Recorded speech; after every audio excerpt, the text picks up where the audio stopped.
បាទជំរាបសួរនេះគឺសកម្មភាពក្រុមការងារគណៈបក្សសង្គ្រោះជាតិក្រុងប៉ោយប៉ែតមានលោកពូជាងកសលលោកពីបន្ទើខ្ញុំសរោសុទ្ធីបានដឹកអង្គចំនួន3ការុង150គីឡូហើយមានទឹកត្រីមួយយួរទឹកត្រី1ឡូទឹកស្អ៊ីវ1ឡូយកទៅជូនជាពលរដ្ឋដែលកំពុងរងគ្រោះដោយសារទឹកជំនន់នៅឃុំនៅសង្កាត់និមិត្តភូមិរស្មីសាមគ្គីគឺពួកយើងចុះដល់ជិះកង់3បាទគឺមើលទៅឥឡូវនេះបានមកដល់សង្កាត់សាកដាលហើយបាទសប្បាយណាស់គឺថ្ងៃកំពុងក្តៅខ្លាំងណាស់សូមបងប្អូនមើលទស្សនភាពទាំងអស់គ្នា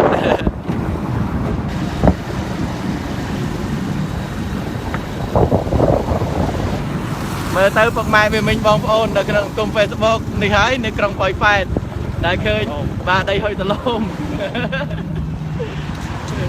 បាទទីក្រុងសារបស់លោកមកបញ្ជូនអញ្ចឹងហ៎បាទទៅ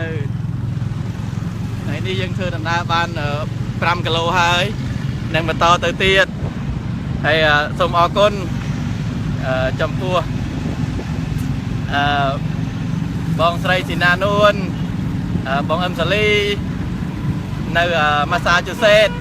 ដែលបានតែងតែជួយមកសង្កាត់និមិត្តជាពិសេសបានដំណោយហៀទៅដល់ក្រុងប៉ោយប៉ែត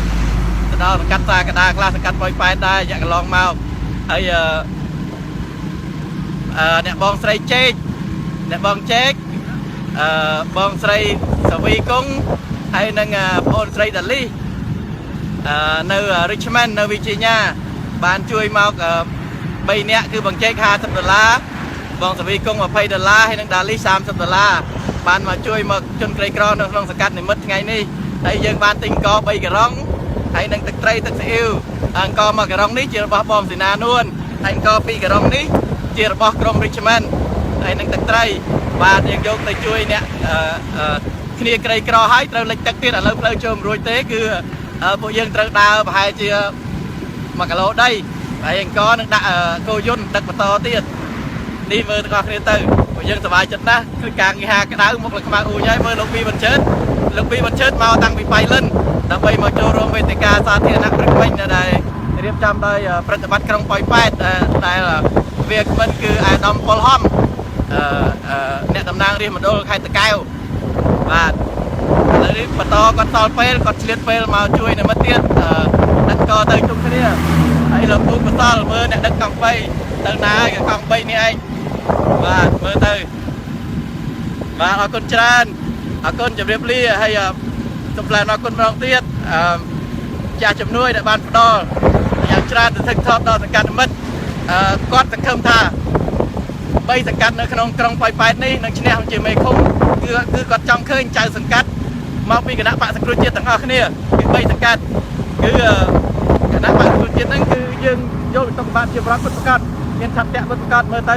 មិនមែននិយាយមែនទេទៅគឺលះបង់អស់ហើយដើម្បីឲ្យប្រជាពលរដ្ឋបានហើយខ្ញុំសន្យាអត់បដូរឆន្ទៈហើយនឹងអត់ចោលអ្នកកំសត់កម្រជុំគ្នាទេគឺយើងឆ្លាញ់ឲ្យពិតប្រាកដបាទសូមអរគុណសូមជម្រាបលា